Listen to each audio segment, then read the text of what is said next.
welcome to another video. Today we are going to do what I call a California wine country inspired arrangement. I live in Northern California, and so going up to Napa Valley wine country is something we often do.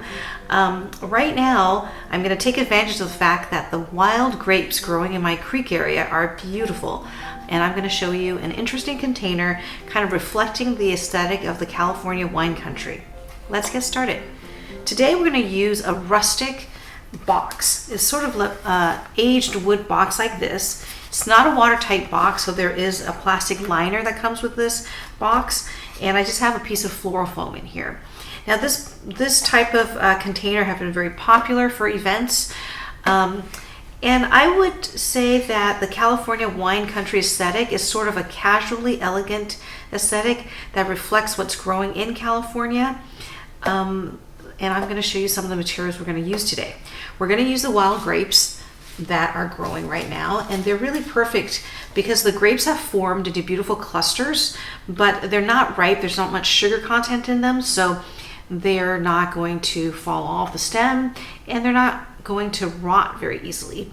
And the grapes still need to be in water, so what I've done is cut off clusters that I'm going to use and wired it onto a wooden pick so we can put it into the foam whichever way we want. And I'm also going to use some eucalyptus, because if you're up in Napa Valley, you'll see that we have a lot of oak, eucalyptus, some redwoods, and of course the grapevines.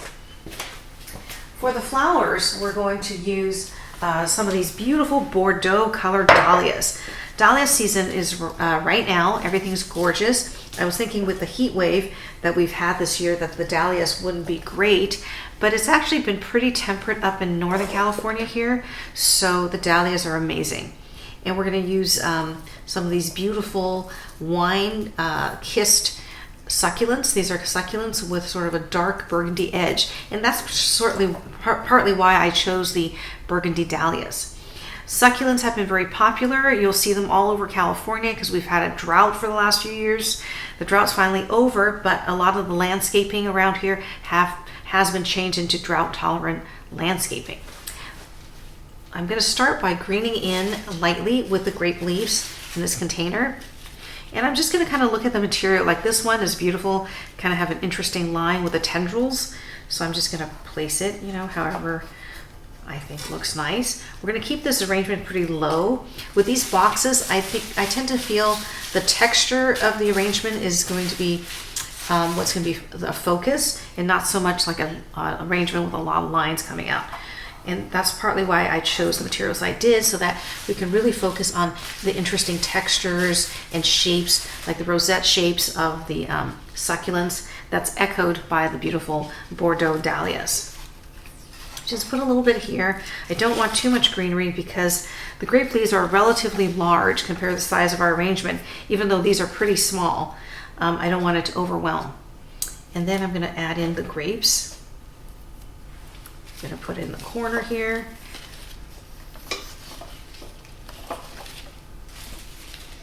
Now add this one here, kind of on the opposite corner. Then I'm going to do a cluster in the middle here.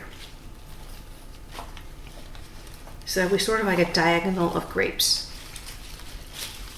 I really want the grapes to be shown. Next I'm going to do the succulents, because succulents tend to have big fleshy stems, so I want to add them in while the foam doesn't have too many holes in it. What I'm going to do is sort of an arrangement style that we call grouping. Instead of having succulents all over dotted throughout the arrangement, I'm going to group it into one corner. It's almost like quadrants that I'm doing right now.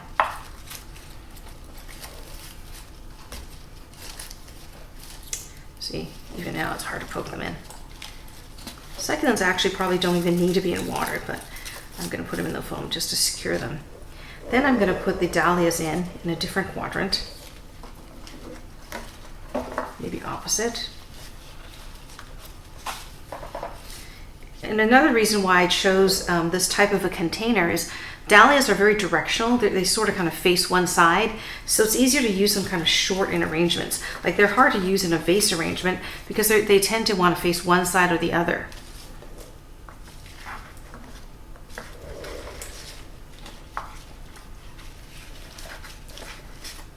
love the offshoots of the dahlias.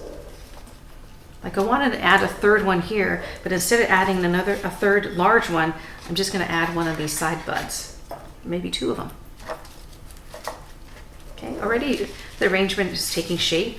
And I thought, well, these colors are pretty interesting, right? The green with the burgundy, but I feel like another color would kind of punch up the rest of the colors. So I thought an unusual color combination would be this apricot-y color. Kind of like that with the burgundy dahlias. It's kind of unexpected because there's some peachy red undertones in here. It's not like a yellow and burgundy, but the yellow does, I don't know, it's just so luminous compared to how dark the dahlias are that I thought that would be a nice combination. And it just kind of reminds me of the landscape that we are in California here. Don't even have space to add these guys.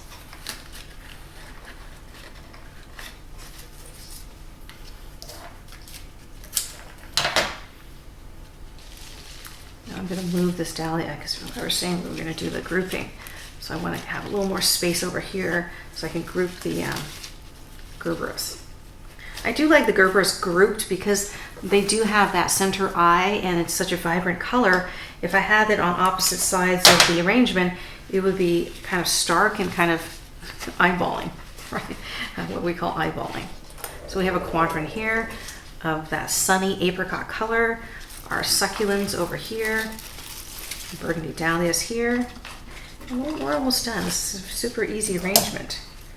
Great, these are also a little bit directional, so I'm going to reinsert this one so that we don't have the underside showing all the time. Okay. And then I have some of these pretty white spray roses.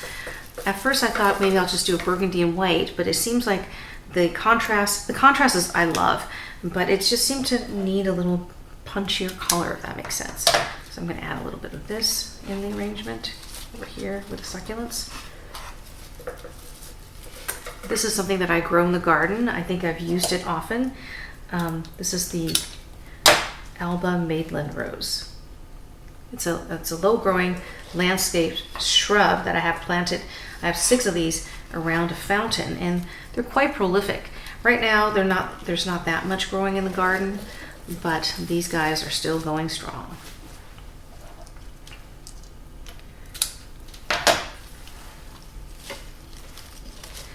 I'm gonna look to see if I need to add the white anywhere. I'm trying to think if I want to put one in the middle here, or maybe just move this succulent into the center a little bit so that the middle we have that really interesting texture, and then I could just add another white over here.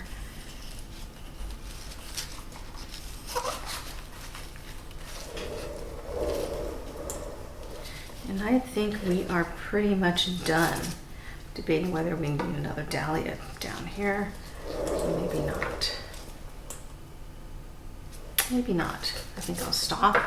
And I'm going to add in a little bit of the seeded eucalyptus here.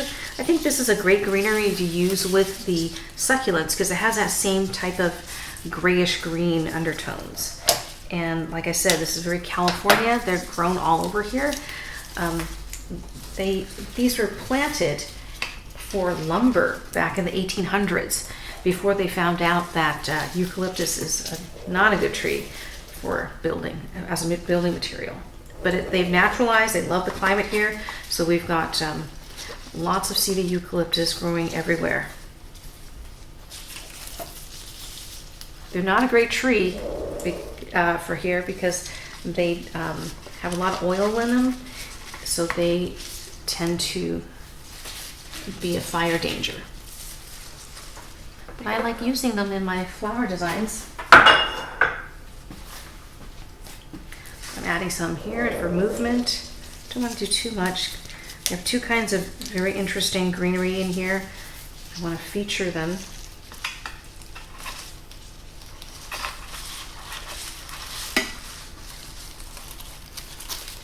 Pull this guy up a little bit. Got hidden. Then sometimes I'll go through and kind of edit.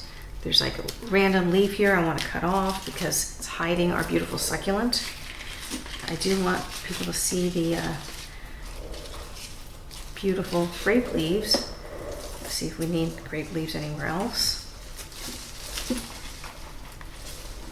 I think we can just add a little tendril here on the other side of the dahlia, because this cluster of dahlia seems a little heavy.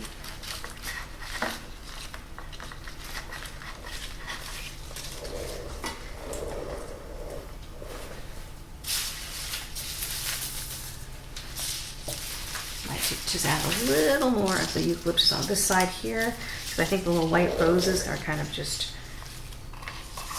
doesn't come out far enough from the container. And I think we are done.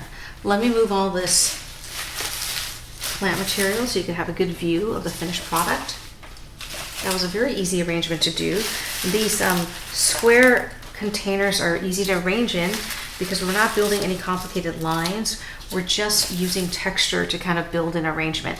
And as you can see, you don't even need a lot of flowers. So this is something that's very easy to throw together for a casual dinner party. Great for outdoor entertaining. This is sort of my interpretation of like a California wine country inspired arrangement, using some of the plants that we see when we go up to Napa Valley, and the natural materials that grow around here, and the succulents, the grapes, the eucalyptus, and these beautiful Bordeaux dahlias that are beautiful in season. Please like and subscribe to my video, and I'll be back next week with another arrangement.